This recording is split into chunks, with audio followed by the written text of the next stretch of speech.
Yeah, fuck. God, that's got to be a bad position to be in, hey? Like a blood pressure of 70 and Not really.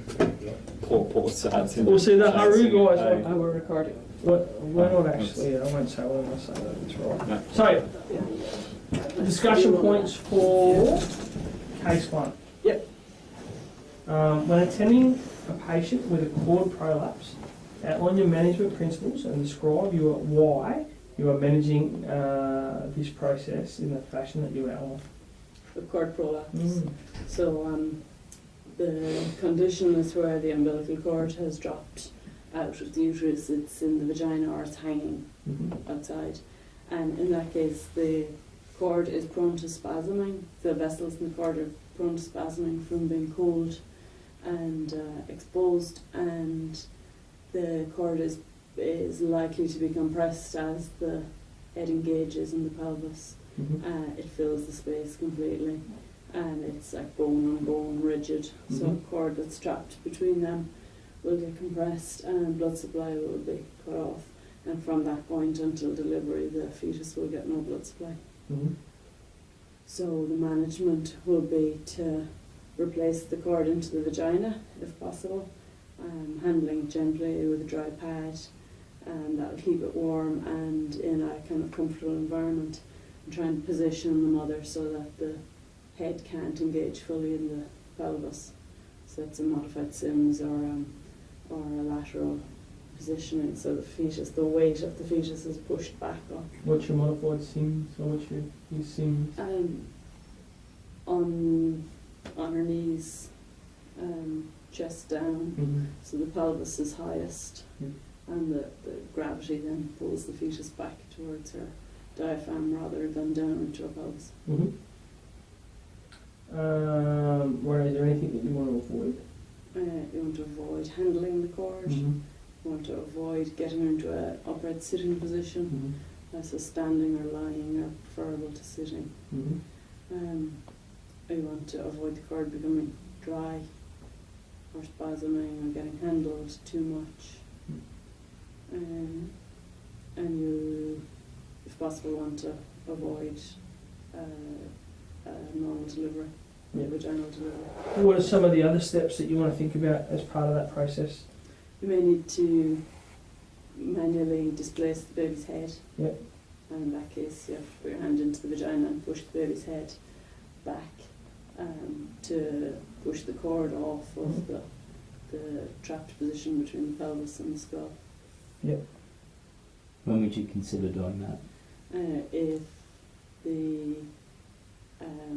other steps haven't successfully worked so that the cord has stopped pulsating, and you feel that the head is pressing down, so imminent delivery and the cord stops pulsating. So, as far as everything that you said is really good so far. As far as part of the hospital, what else are you thinking about? You want the hospital to be aware that you're coming in. It's going to be an indication for a rapid cesarean section, so they'll need to get theatre prepared. And they need to be aware of it. They'll need to be set up for paediatric resuscitation.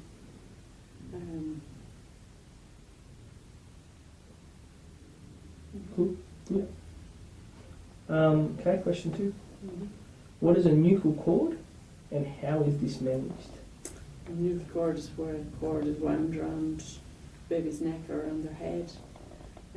It is quite common and it's rarely a problem. Often it's the mother might know about it beforehand from seeing it on.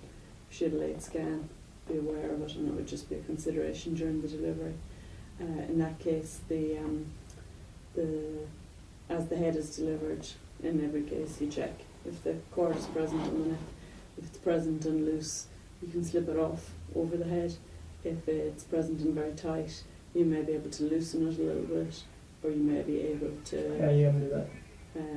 Just by putting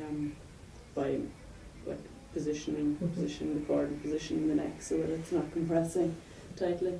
And then if it's too tight for it to be looped over the head or pushed back over the shoulders to be delivered out through, then you can do like a somersault delivery where the short end of the cord stays at the vagina and the baby's delivered around it.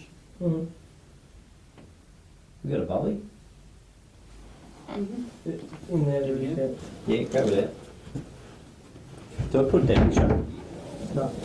I need to put that in the show. don't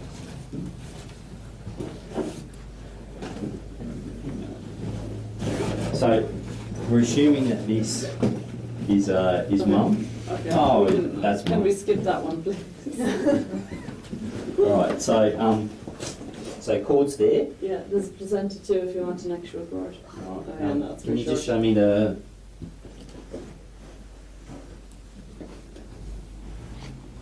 So the cord's around the baby's Yeah. neck. No, wrap around Bob's neck. Okay, we'll see if we can bring it out over the baby's head or No, over it's the really baby's tight. chin. Can the baby's shoulders be delivered through it? No.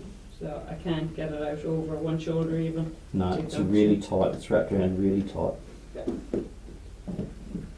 So as the head is delivered, I can feel the cord there. As the shoulders are delivered, I'm going to keep the baby over towards the mother's leg so that the baby comes out, turns, and then at that point I can unwind it. Good.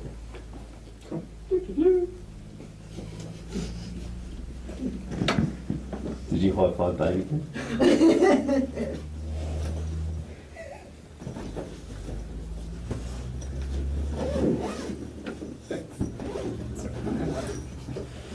Or grab it.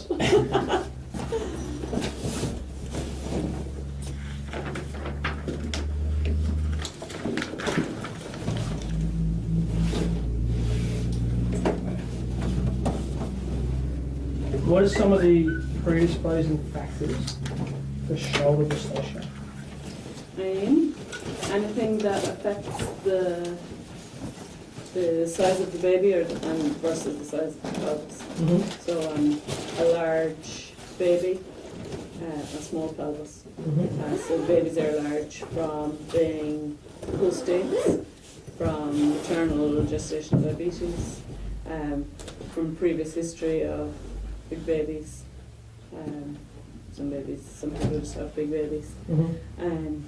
Small pelvis, so like a very small mother, or anything that's given you an indication their pelvis is small before, so previous problems with deliveries, emergency Caesars, or having been told that they're not likely to be able to have a normal vaginal delivery.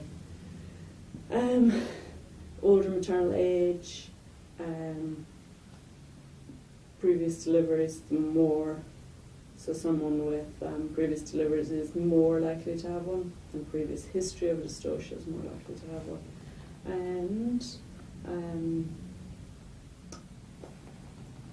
like a long, slow labour, exhausted mother, and poor progress throughout the labour. What percentage of dystocias happen without risk factors? A significant proportion. I'm not sure of a number, but I'm sure they say up to 50% of dystocias happen without a risk factor. Righto. What are the causes of primary postpartum hemorrhage?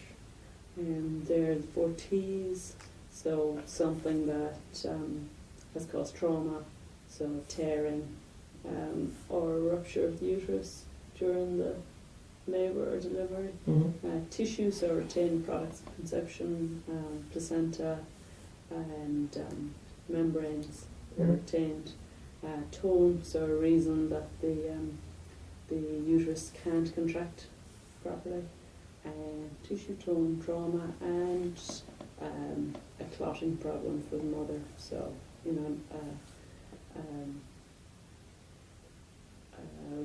pregnancy-related clotting problem, thrombocytopenia or something like that, or a blood clotting problem like Van Willebrand's.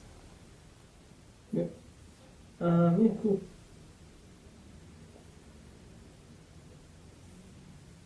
So demonstrate external abdominal aortic compression and state what you were trying to achieve. You are trying to compress the aorta.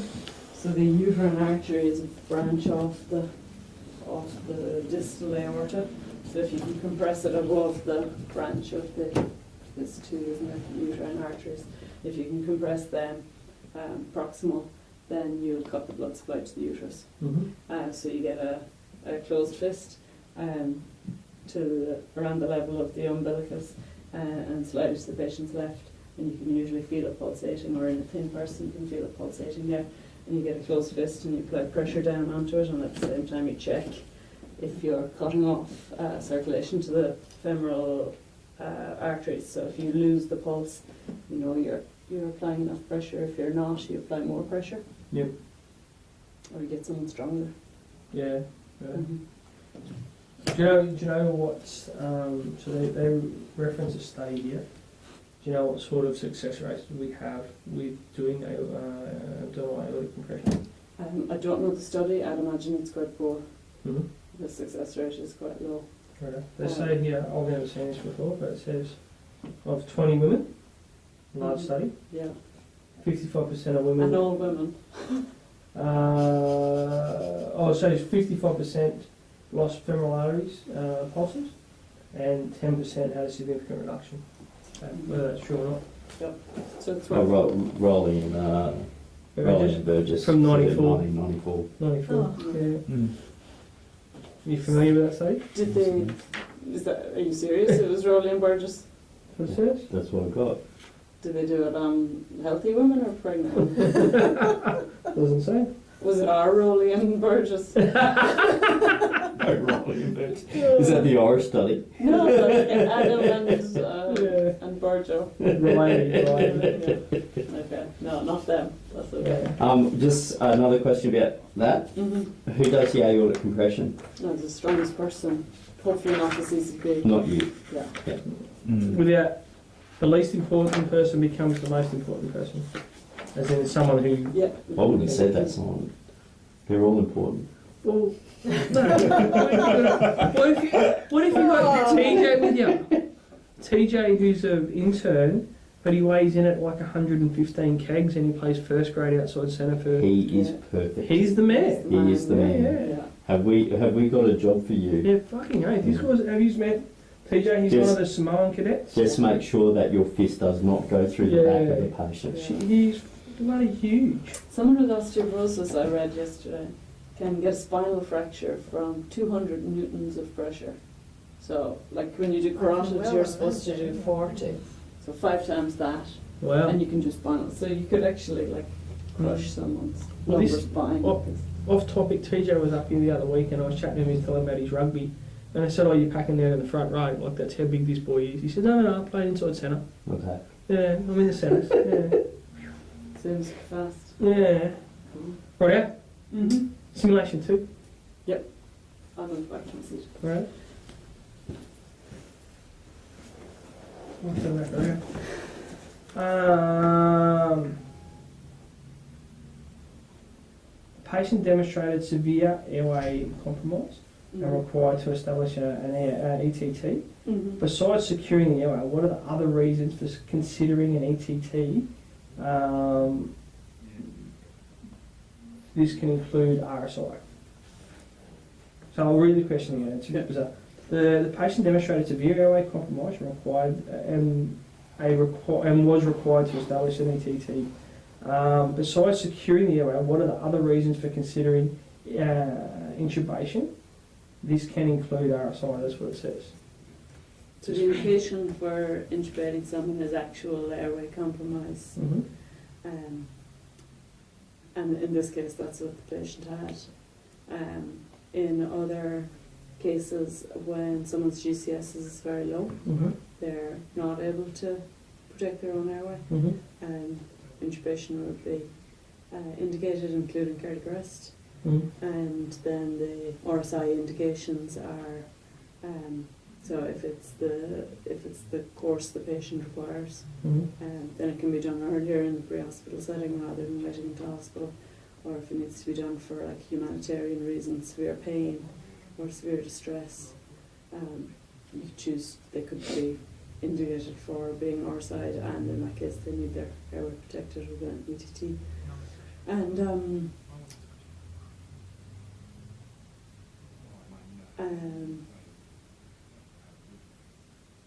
like other causes, like where they're not able to ventilate themselves, or they have a reason that they need their ventilation supported, you could choose to ourside them without the actual airway compromise being there at the time. Yep. Does that make sense? Yeah. So there's one more sort of category that we'll talk about as well. Have you done RSIs? Mm-hmm. What kind of patients do you consider for RSI, besides those ones that you just mentioned? Like a multi-system trauma where their clinical course is going to require. Yeah, so you said clinical outside. course. Pain, injuries that require them to be ventilated. What's a subset where controlling oxygenation? Injuries. Yeah. Sorry, yeah. So what's the term we use there? So as a neuroprotective strategy. The patient demonstrated coarse crackles in the right lungs post removal of the obstruction. What is this consistent with and why? It's consistent with there being some fluid or obstruction in that lung or in those lungs. What are we So, calling it? What do we call it? pulmonary edema. So in this case, they are likely to have some of the initial foreign body will have been blown into their right lung. They'll Mhm. have vomit, causing aspiration in the right lung, and they'll also have the possibility of like a pulmonary edema from negative pressure dragging against their closed or blocked larynx. Mm-hmm. What's the sequelae of vomit or foreign objects being inhaled into the lung? So sequelae, what's the pathway post the initial insult that's going to develop 2 to 3 days later? They're very likely to have aspiration pneumonia. Is that Mhm. the question? Yep. Yeah. So the And the next step on from an aspiration, sorry, just exploring the knowledge, aspiration pneumonia, and what's the next step from aspiration pneumonia?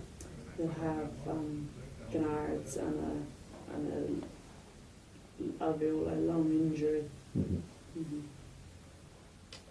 It would be anticipated that this patient will develop ARDS, acute respiratory distress syndrome, following the aspiration. What are some other causes of ARDS?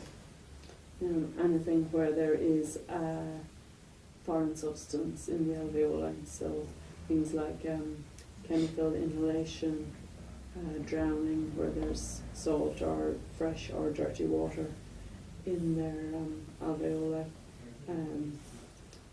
sequences that involve poor coagulation, so like trauma-induced coagulation, will make the capillaries surrounding the alveoli leaky, Mm-hmm. and that serum will move with osmotic pressure into the alveoli, and sitting there will damage their lining. Mm-hmm.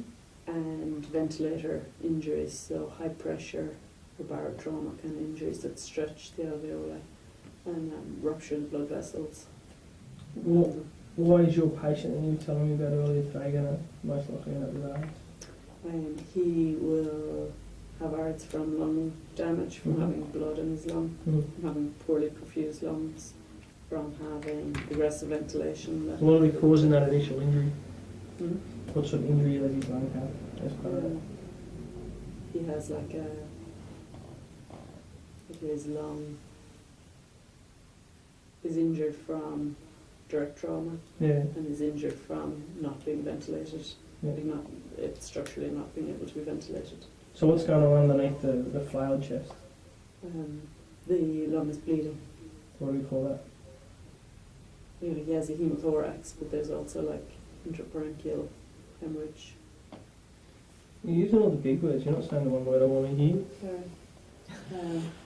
So it looked like a cloud when you do the X-ray. Should have said-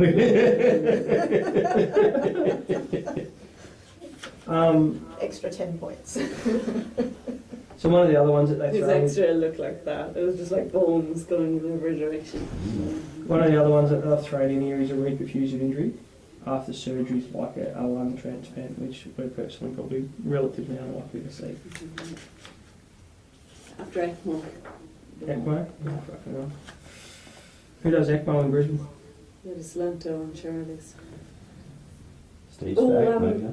PA's starting an ECMO retrieval according to demo. They're an hour, maybe an hour and a half distance ECMO retrieval from What the a PA. cracking question that is.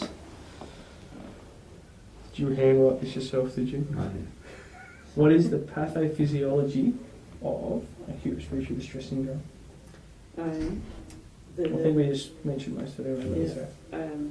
the critical bit to make acute respiratory distress syndrome is damage to the capillaries surrounding the alveoli, and that's from trauma of being stretched or having something at a pH that doesn't belong in there, or a chemical or a protein load that doesn't belong normally in the alveoli and damages the alveolar membrane in contact with the capillary. The capillary then becomes leaky, and there's edema, so that increases the distance that oxygen needs to diffuse across. So what causes the leakiness and the edema? Apoptosis of the cells from being in contact with a foreign substance, or bleeding from stretching or trauma. Yeah, how can we have acute injury in one section of the lung, but there to be more diffuse ARDS located around that area? So the initial acute area would probably, in this case, be from like stomach acid and stomach contents in that area of the lung, and then because that's being poorly ventilated, the VQ mismatch will put extra demand on the surrounding area and exacerbate the problem. And then Yeah. and then the ventilator or ventilation from being positively pressure ventilated as opposed to normal ventilation. I'll rephrase it. So we've got localised tissue damage, endothelial damage, or alveoli damage, and it has a more diffuse effect. There has to be something responsible for the spread of that.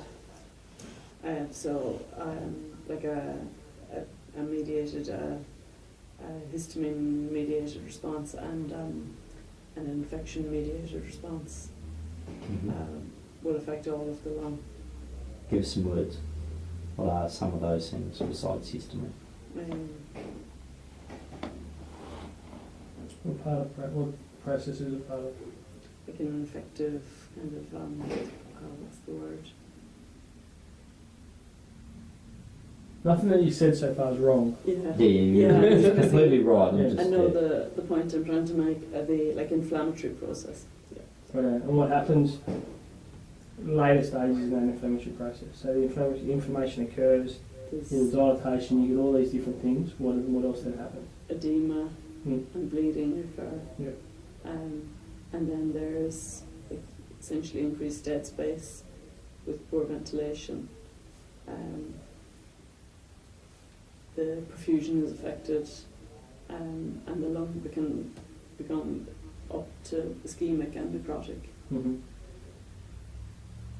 So, and as part of that inflammation process, as it starts to heal, that can actually be some of the issue as well. Like you get that.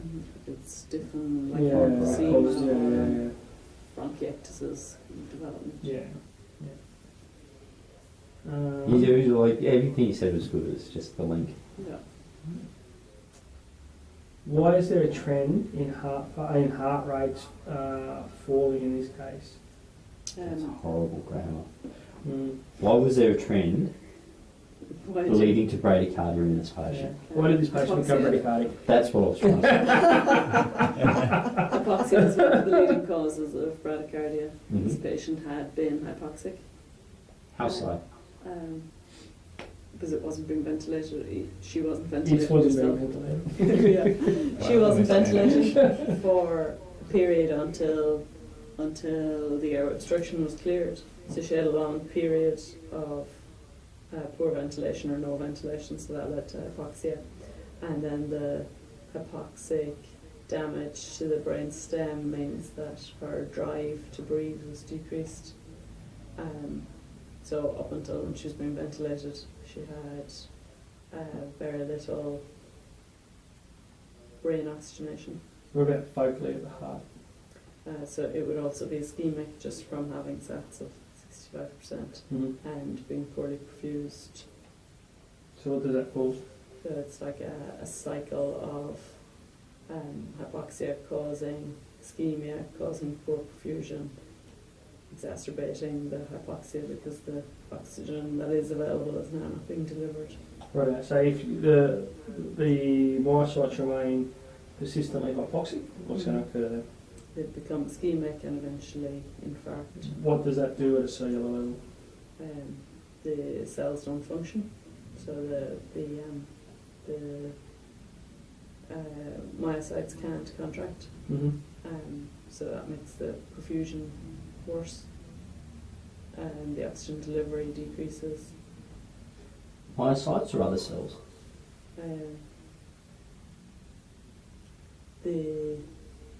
All of the cells, including the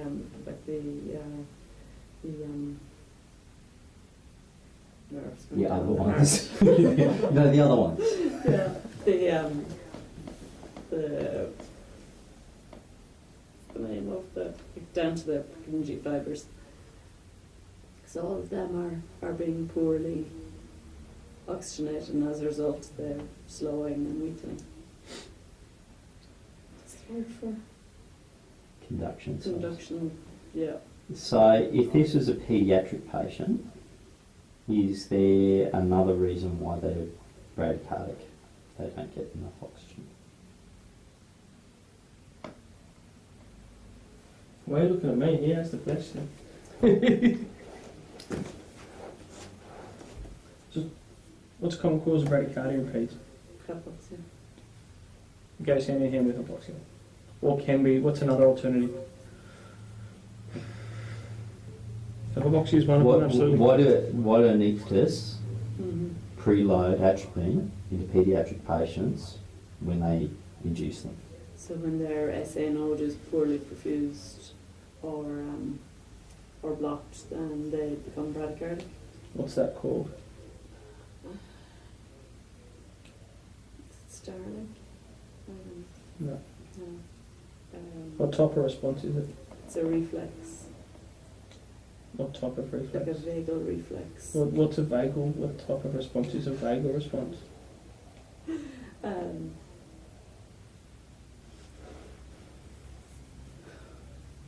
I'm struggling with this. This is It's like one word. yeah, You know it too. yeah. What happens? What does atropine do? Why do we give it? It blocks the vagal stimulation for the SA node. What sort of response is a vagal I won't response? take that. What's the word we're looking for? Well, there are two branches of it. Parasympathetic. Yeah, that's cool. So linked with hypoxia in paediatric patients is it enhances the parasympathetic activity, decreasing heart rate. They think that may be more isolated in the paediatric population, whereas there's a direct myocardial depressant in the adult population. Mm-hmm. You know, the ability to research that was very difficult. Mm. What's the reflex I'm thinking of? The Herring Brewer. yes, yeah. What is it? So Herring Brewer. What's that? Is that the same as the mammalian reflex? Oh, No, that's a brain one, I think. it's a stretch response with the atria or the aortic arch. I don't know. You're the student. Yeah, the reason the inferior STEMIs become bradycardic, it's a protective What did you call response. The one I'm thinking of, Is it Bainbridge, the right atrial reflex is Bainbridge reflex. So when we give fluids to increase the stretch in the right atria to drive up heart rate, to get a reflex, it's called the Bainbridge reflex on that one. The one I'm thinking of is where the SA node is poorly perfused, and as it reflex, the heart rate decreases and they become bradycardic. You know, if In I was the in my inferior- course, I'd just say that's a fantastic focus question. Right, yeah. So they're all done. Do you want to go back and do these other ones now? Sure, yeah, okay. So we had a bit of a struggle with some of the TCA ones just last week. We're going to revisit them. We should be all over them like a big dirty rash. Yeah, I'm going to check the knowledge really well of these. Hmm? I'm going to really hone in on these. Mm-hmm. Right, yeah. So it was the TCA overdose from fortnight one. Yep. First question. Describe how the medications the patient is taking has affected their clinical presentation. So they've taken an overdose of tricyclic antidepressant. That causes an antidepressant effect by inhibiting the reuptake of noradrenaline and serotonin in the brain, and that would be the ideal effect that they're looking for. But when they've taken an overdose, it affects multiple receptors, not just the serotonin and noradrenaline reuptake. So in this case, the patient was unresponsive. The histamine receptors are affected, and that causes coma and loss of consciousness and sedation. They can have like an antagonized muscarinic receptors, and that would cause the tachycardia, and early in the process, and then later after they start to wake up, can have effect on like agitation and that kind of thing. But our patient was deeply sedated, so he didn't have agitation, but he did have the tachycardia. It can affect other receptors, so the GABA, and that increases the sedation. The Does it have an enhanced GABA effect?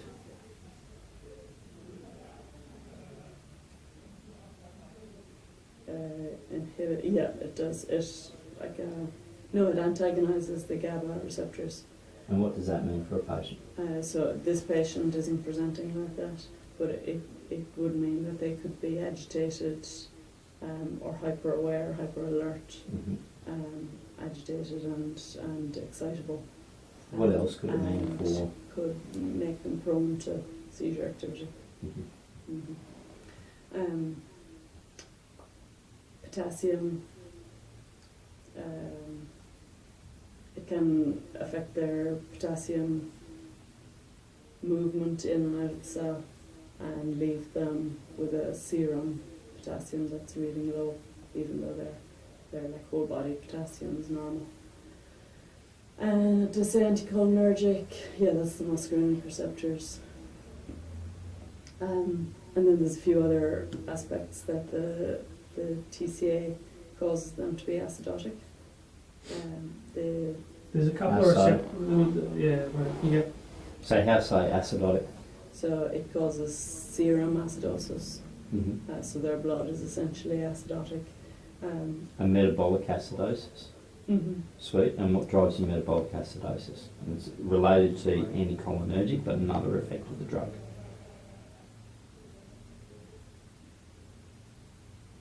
So it causes cell metabolism to increase, anaerobic metabolism of the cell to increase, and that increases production of lactic acid in anaerobic respiration. So we've got a tachycardia, anticholinergic effect, We've also got An increased metabolic rate. an increased metabolic rate. We've also got an effect on other receptors within our system. That means that we're not going to circulate blood and oxygen as well as usual, resulting in what you just said then, anaerobic respiration. Yeah. What are some of the systemic effects of the drug that we're looking at? So a lot of the toxic effects are the sodium channel blockade, and in that case, so I mentioned the serum being acidotic. That means that a lot of the TCA that should be protein bound becomes unbound and becomes available to act as a sodium channel blockade. When the sodium channels are blocked, the myocardium doesn't conduct as well and doesn't contract as well. So cardiac output can be reduced. Yeah, Right. What's something else that would reduce your cardiac output in this patient? there's alpha receptor effects that causes peripheral vasodilation, so that reduces preload back to the heart. So that reduces cardiac perfusion, general perfusion, like peripheral perfusion, and cardiac contractility. It's a big drug, isn't it? Lots of effects. What did we call it last week, do you remember? An old drug, Yeah. a first generation. An old Generation drug one. that's been used a lot for Everything. everything at the I moment. think I told you they're using it these days for bloody, what's the word, bedwetting? There's a name for it, you know. Yeah. They're using it in Not kids yours. for... Night tremors, bedwetting, Mm. Chronic pain. migraines, Crohn's disease. MS. Yeah. Neuropathic pain.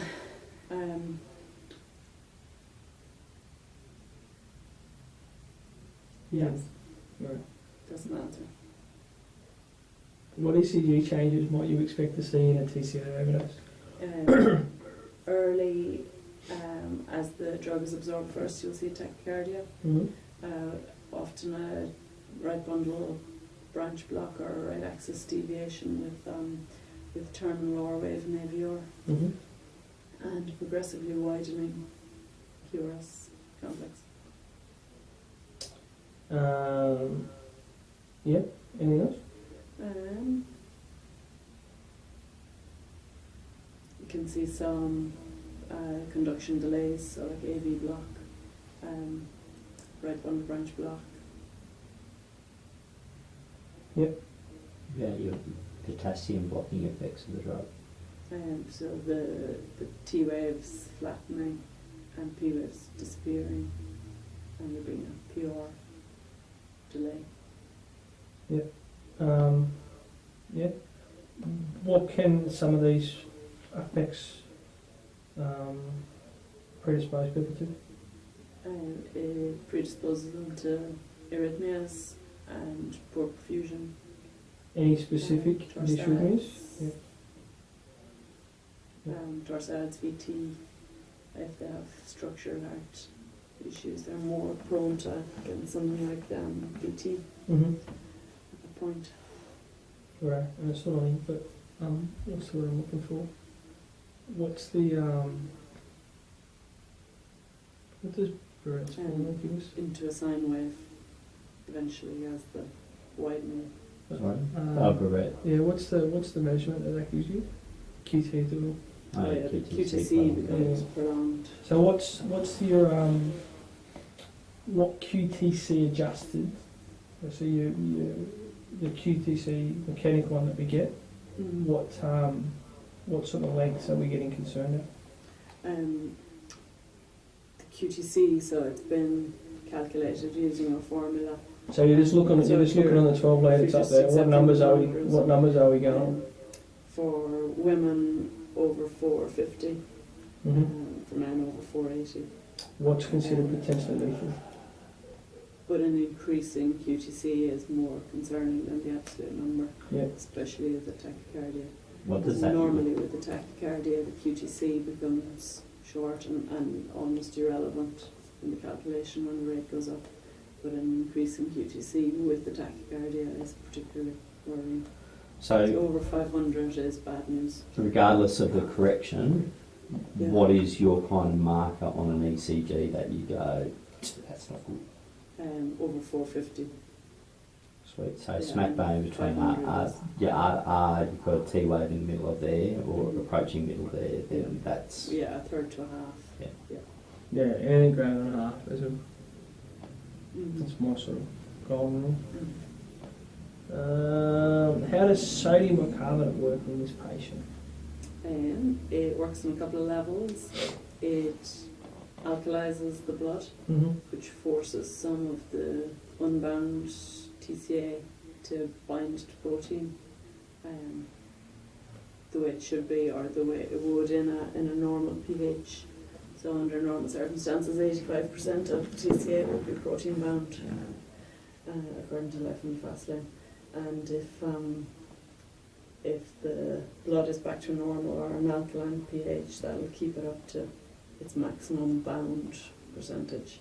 That means there's less free TCA to block sodium channels. Mm-hmm. And when the serum is alkalized, it alkalizes the inside of the cell, which also reopens the sodium channels and allows the bound sodium channels to unbind. Yeah, and in correlation with that, reopening, what else does it potentially do with the sodium channel? So if they are still blocked So it or what's the affected? question again? I don't know, I didn't word that very well. so you're adding potentially up to 3 times 100 ml Oh yeah, doses. yeah, I haven't got to that yet. Oh. Yeah, I'm still on the Okay, cool. alkalizing. Yeah. Alright, keep So going. the next part of it. Look, keep going It alkalizes the urine, which increases the rate that it's eliminated. So it clears it out of the blood quicker by alkalizing the urine. And then it gives a fluid load. It's only 300 mils, but you can give more fluid with it. It increases the fluid load, so that dilutes the TCA, and it gives a sodium load, which competes with the blocked sodium channels to increase the sodium load, and then that increases the available sodium. Mhm. And you can give other sodium load drugs as well. Nice. You said before the alkalizing stuff. What needs to be balanced with giving the sodium bicarbonate? So they need to be able to exhale the carbonic acid, so they need to be hyperventilated or allowed hyperventilate.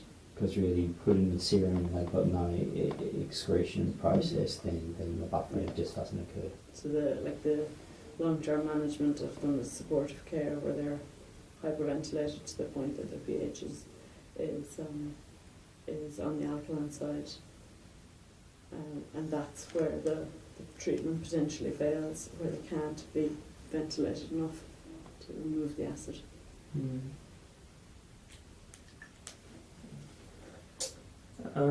Describe your target ETCO2 that you'd be aiming for, and what is you trying to achieve? In a patient like this, you try and bring it down to probably around 25, if you could. You're trying to decrease the acid load by allowing the carbonic acid to be exhaled as carbon dioxide. Yeah. So we've got here 30 to 35, but yeah, certainly depends what you read and what you say. That's right. Depends where you read it.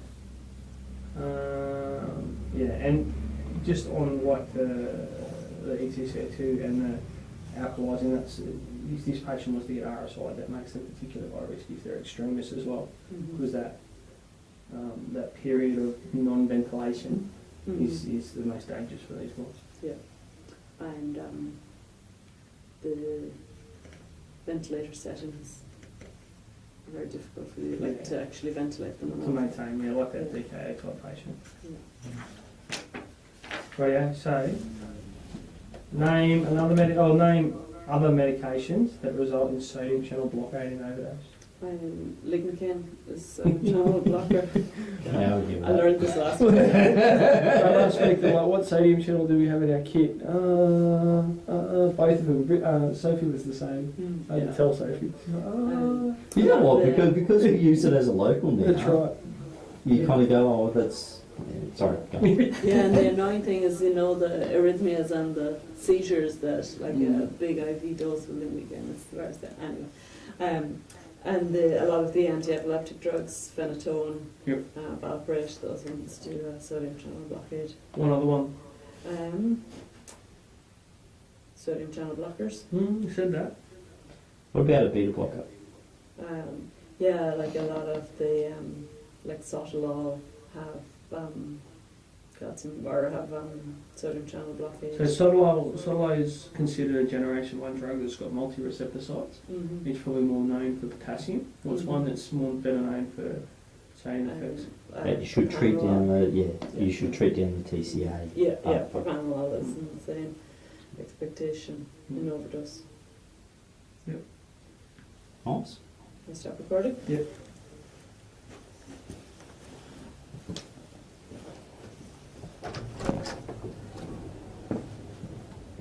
We're done, guys. Thanks for hanging around. It's a long morning, isn't it? These are better people than me.